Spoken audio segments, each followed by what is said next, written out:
The espresso machine hissed like an impatient cat in the corner of the downtown cafe. Copyright Jacob Miller, 38, leaned on his mop and watched the steam curl into the grey Monday light. He'd been on the janitorial night shift for nearly a decade, his world divided between gleaming office tiles and the small, paint-splattered apartment where his son waited for him to return. A sudden commotion at the front door broke the monotonous hum of laptop keyboards and half-hearted morning chatter. A young woman, drenched by the unexpected drizzle outside, clutched a crumpled paper in her hand. Her eyes darted around the cafe.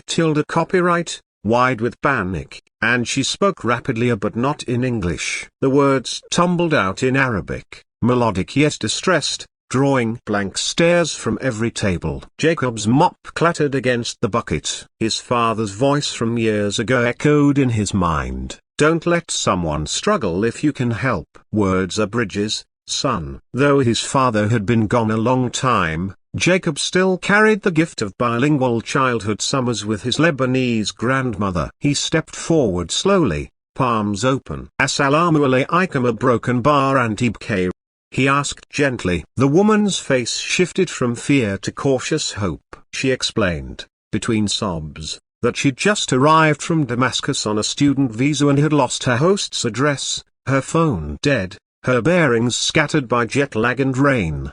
From a secluded corner, Eleanor Hart, the notoriously frigid CEO of Hart Company Investments, set down her untouched cappuccino. She was known in the financial district as a strategist with nerves of iron and a heart like glass. No one, not even her board of directors, imagined she'd pause her morning to watch a janitor speak fluent Arabic to a stranded stranger. Yet her gaze tracked Jacob's every word. Curious despite herself, Jacob ushered the trembling newcomer to a quieter table, fetched her a towel from the supperly closet, and, with patient questions, pieced together where she needed to go. He offered his phone, typed the address into a map, and scrawled bus directions on a napkin. His kindness was matter of fact, born of habit rather than display. Eleanor found herself following when the woman insisted on walking Jacob to the curb to thank him again. She slipped from her corner table, coat draped loosely,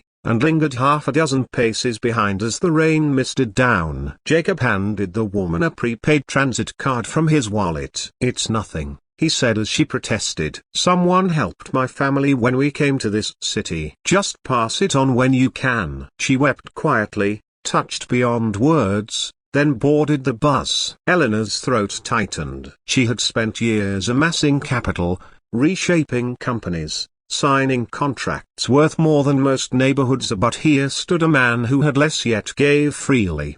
The next afternoon, Jacob arrived at work to find an envelope taped to his locker. Inside was a note: meet me on the cafe copyright patio at closing. Confused but curious, Jacob showed up. Eleanor Hart sat rigidly, her tailored blazer at odds with the soft tremor in her fingers. I saw you yesterday, she admitted, eyes fixed on the rain-slick street. You spoke to her like she mattered. Most of you saw a broken bar we walk past. Jacob shifted uncomfortably. It was nothing. Just helping. That's what rattled me, Eleanor whispered. It wasn't nothing. My company runs mentorship grants, a money meant for promising people who never get a fair start. I've been hunting for someone trustworthy to oversee the next pilot program. Someone real. She slid a folder toward him. I think you're that someone. Jacob blinked. I'm a janitor. You're a bridge builder, she countered. That's rarer than an MBA. What followed over the next weeks was less miracle and more deliberate choice. Eleanor shadowed Jacob, witnessing how he treated interns, homeless patrons, delivery drivers with the same steady dignity. He confided stories of raising his son alone, of cleaning offices by night to keep food on the table, of remembering the broken Arabic lullabies his grandmother hummed. Eleanor, in turn, shared fragments of her guarded past, an immigrant mother silenced by boardroom prejudice, a father who demanded success at the cost of tenderness. She had built an empire but forgotten how to trust small goodness. As they worked together designing outreach for immigrant students, Jacob's quiet insights shaped policies more humane than any consultant could devise. The program's first cohort launched with tutoring, housing stipends, and a hotline manned by volunteers fluent in half a dozen languages.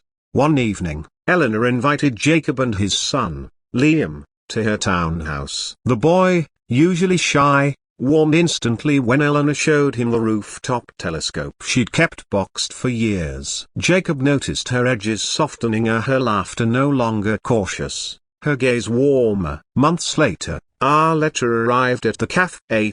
Copyright addressed to the kind man with the mop. It was from the Syrian student, now thriving at university, enclosing a photo of her standing beneath autumn leaves, smiling. "Your kindness was the first light I saw here," she wrote. Jacob pinned the letter above his locker. Eleanor read it and said simply, "This is why we build bridges." By winter, HeartGo.'s mentorship program gained national attention. Journalists probed Eleanor's motives, but she only shrugged. "I witnessed decency," she said. "I decided it deserved a larger stage." Jacob never sought accolades. His pride was in seeing students arrive, stumble, and stand again, a proof that small, unnoticed moments ripple outward. On a brisk December night, Eleanor stood beside Jacob at a scholarship dinner. She raised her glass and said quietly, "You've changed my view of success. It's not the balance sheet, it's the balance of hearts." Jacob smiled, looking around at the bustling room of young scholars. Somewhere deep inside, he knew his grandmother would have approved. Rain tapped against the windows as laughter swelled. A janitor had spoken Arabic to a frightened stranger, and a CEO had followed him into the storm only to discover that humanity, unpolished and sincere, is the truest form of wealth.